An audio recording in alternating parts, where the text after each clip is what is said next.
এই অবস্থা আমরা আল্লাহর কাছে ওনার আত্মার মাগফিরাত কামনা করছি, কিন্তু আমরা ওনার থেকে যে শিক্ষা গ্রহণ করেছি সেই শিক্ষা আমরা দল এবং জাতি দেশ সবাইকে শিক্ষা গ্রহণ করার আমি মনে করি উত্তম হবে।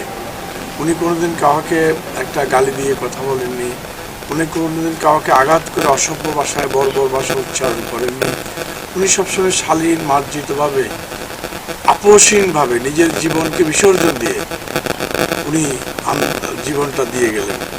উনি গণতন্ত্র উত্তরণের জন্য উনি যে লড়াই করেছেন, তিনি যদি একবার যদি আপোষ করতেন ওনার আজকের এই পরিণতি হয় না, ওনাকে জেলে যেতে হয় না, উনি জেলে স্লো পয়জনাস হতে হয় না, জেলে স্লো পয়জনাসের কারণে আজকে ওনাকে মৃত্যুবরণ করতে হলো।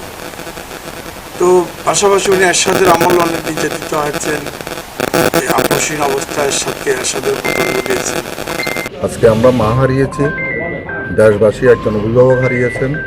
উনি তিনবারের প্রধানমন্ত্রী ছিলেন। সারা জীবন উনি দেশের জন্য, দেশের জনগণের জন্য চিন্তা করেছেন। আজকে বাংলাদেশ তার রক্ষাকারী শতভাগ একজন দেশপ্রেমিককে হারালো, আমরা শোকাহত।